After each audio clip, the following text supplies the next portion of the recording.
What's up everybody and welcome back to my channel. My name is Atilla and today we will be reacting to yet another exciting video. A lot of you have requested me to react to a video named The Throne of Allah, Mind-blowing. And if they truly tell me the truth, this video should be mind-blowing. So yeah guys, I'm excited. But before we move on, make sure to press the subscribe button. You know where it is. Just press it. Press the subscribe button and maybe you will win like $1,000 million or something.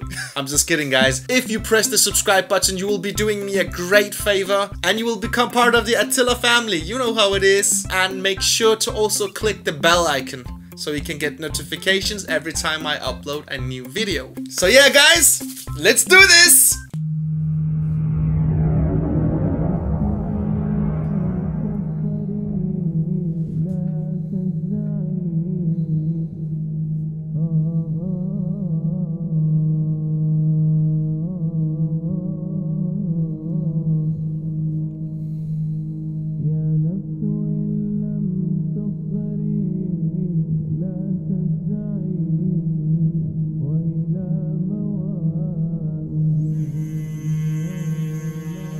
يا نفس إن لم تظفري لا تجزعي.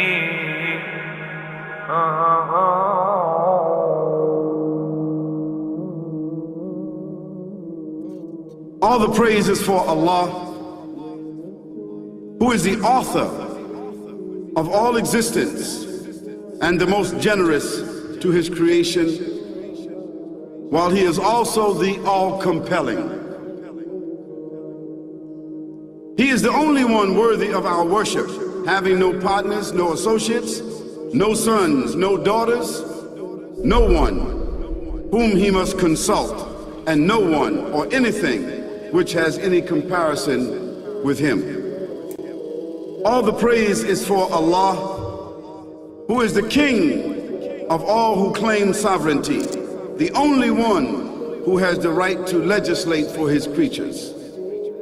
He is the giver of life. He is the causer of death, while death has no effect upon him, because he is the ever-living, the self-subsisting, the eternal and the only absolute. All the praise is for Allah, who has power over all things, and there is in reality no power and no strength, no influence to cause benefit or detriment except through him. It is he who created this complex world, the seen and the unseen, the evident and the speculative, the earth and all that is on it and everything that is in it. It is he who sent his messengers and prophets, alayhimus salam, with the common message of strict monotheism, which simply means that there's absolutely no one worthy of worship, no one worthy of our obedience except the Almighty, the One, the Absolute, and who has no partners. The earlier messages which changed the world in the area in which the prophets were sent, those messages we know have changed, and even the prophets who brought them, their names are now lost. We just know in general because Allah told us in the Quran, وَلَقَدْ بَعَثْنَا فِي كُلِّ أُمَّةٍ رَسُولًا أَنْ يَعْبُدُوا اللَّهَ وَاجْتَنِبُوا الطَّاغُوتَ. I've sent to every nation a messenger, calling people to worship Allah alone and to avoid the worship of false gods. This essential message has been preserved in Islam in a way that it was never preserved before. Not because the message was different, because it was the same message, but because of the fact that there would be no other prophets who would come after Muhammad sallallahu alaihi wasallam. So therefore that message now had to be protected It had to be preserved in a way none of the earlier messages were preserved. I will tell you this, what you say you have come to know 40 years back, and what you call the Big Bang is already mentioned in the book which I read, the glorious Quran. It's mentioned 1400 years ago in Surah Anbiya, chapter number 21, verse number 30, which says, Avalam yaral lazina kafaru. Do not the unbelievers see anna samawati wal arda kanat ratkan fataqnahuma, that the heaven and the earth were joined together and we clove them asunder. What you're talking about, the Big Bang, I try to imagine compressing a spring. I push it closer and closer and closer together so it's smaller and smaller and smaller, and I've stored a tremendous amount of energy in that spring, and when I let it go, it bursts out, it bursts out, it bursts out. the creation of the universe, which you came to know 40 years back, is already mentioned in this book, the glorious Quran, 1400 years ago. Who could have mentioned that in the Quran? So the atheists will say, maybe someone wrote, maybe it's a fluke, maybe it's a guesswork. A human being, regardless of who they are, or where they are, or what they do, will have this curiosity. They'll want to know, why am I here? How did I get here? And do I have a purpose? And if so, what is it? The only one who would really be able to answer that question would be the Creator Himself. If there is a Creator, it would be up to Him to tell us why we were created and what He expects from us and what this life is really about. Allah has shown the people from the time of Adam until right now, has shown the people what He wants from them. And it's a very simple thing, and that is that worship be for Him alone without any partners. In fact, we know this life to be a test from Almighty God. That's why we're born, and that's why we die, because there has to be a beginning and an end for us to be tested on. The next life, after this life, no one will ever die again. A bad person or a good person. Both are brought back and they continue to live in the next life, either in good shape or not so good shape, depending on how they did on the test.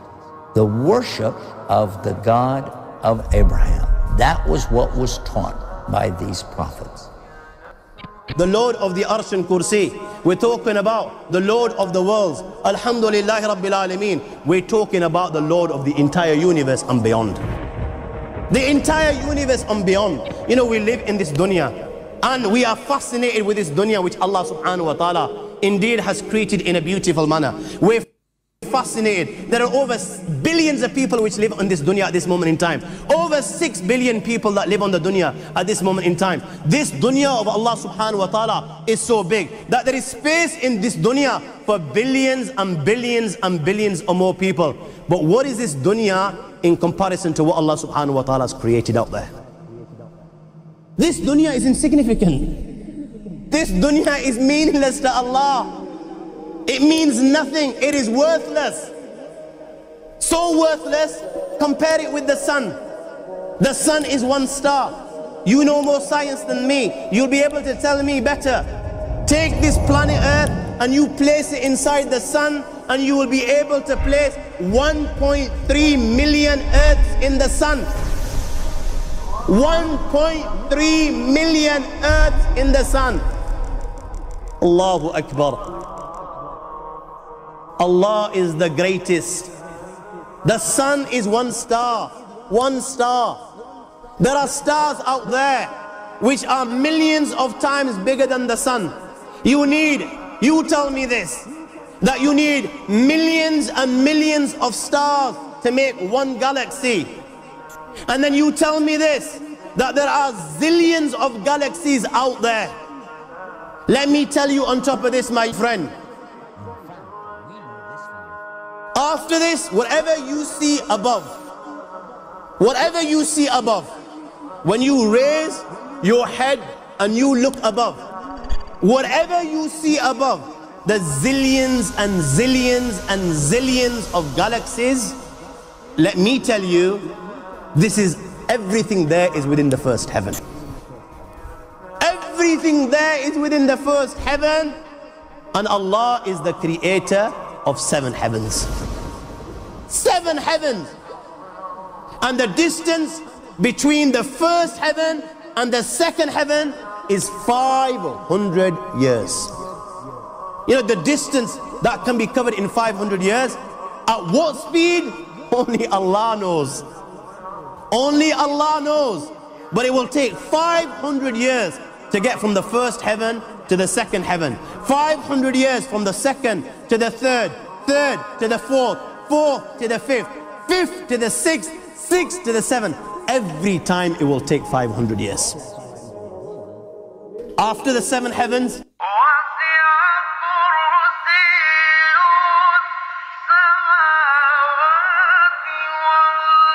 وَسِعَ كُرْسِيُّهُ السَّمَاوَاتِ وَالْأَرْضِ. You all read the Ayatul Kursi. You all know the Ayatul Kursi. After this, you have the Kursi of Allah. You have the chair of Allah subhanahu wa ta'ala. You know these 7 heavens that we've just talked about, in comparison to the Kursi of Allah, they're non-existent. They're meaningless.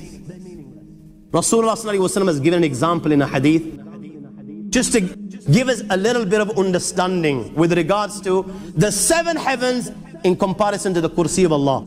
Take a ring from your finger, take it off, the small ring that you have, and place it, let's say, in a desert, the Sahara desert. It's the biggest desert in the world. You know that ring that we take off from our fingers and place it in the Sahara desert? What comparison is in between the ring and the Sahara desert? Nothing. Nothing. The 7 heavens is the ring, and the Kursi of Allah is the Sahara desert.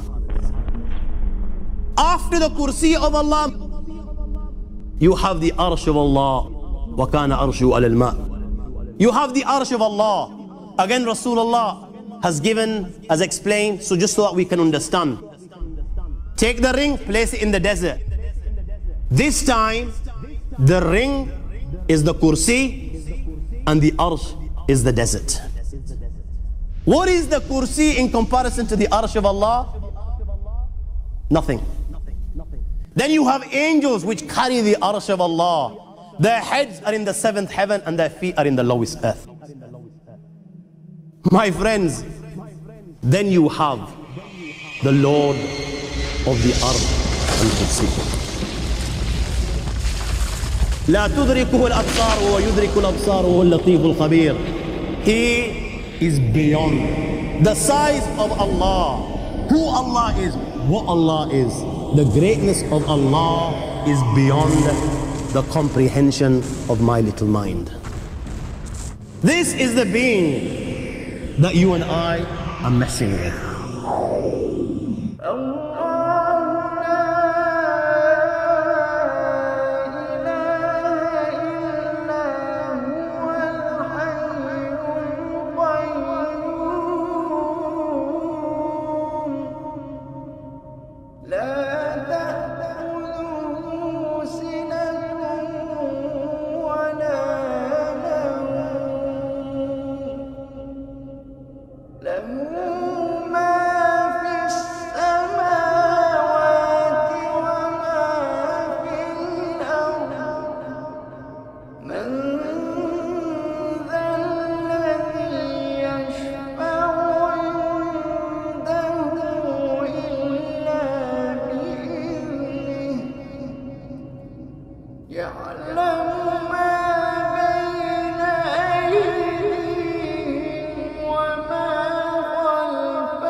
don't even know what to say. This was so...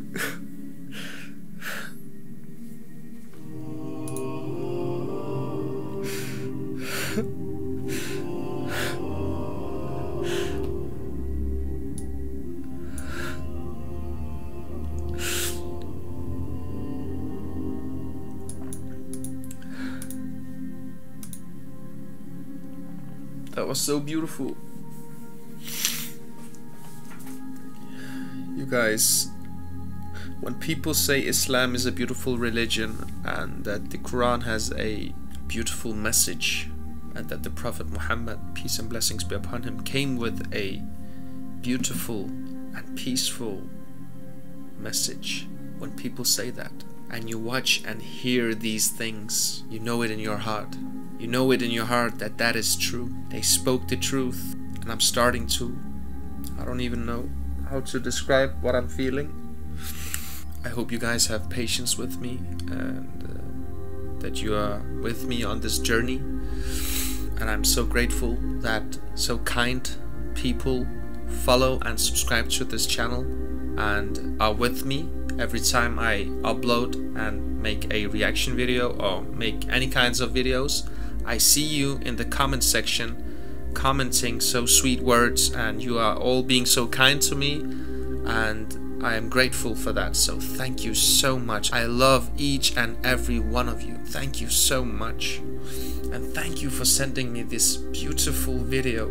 It was inspiring, it was motivating, and it most certainly opened my heart and my eyes. So thank you so much, guys.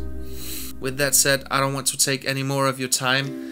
Thank you for watching this video with me. Make sure to like the video and also give me a comment so I can read what you thought about the video. And also be a sweetheart and make sure to subscribe to the channel. And also make sure to click the notification bell so you can get a notification every time I upload a new video. And I hope that you are all having a great Ramadan, and I hope that Allah will give you patience throughout your fasting. So Ramadan Kareem to all of you. So yeah guys, that was it for this time. Take extremely good care of yourselves. I love you from the bottom of my heart. I'll see you in the next video. Bye bye.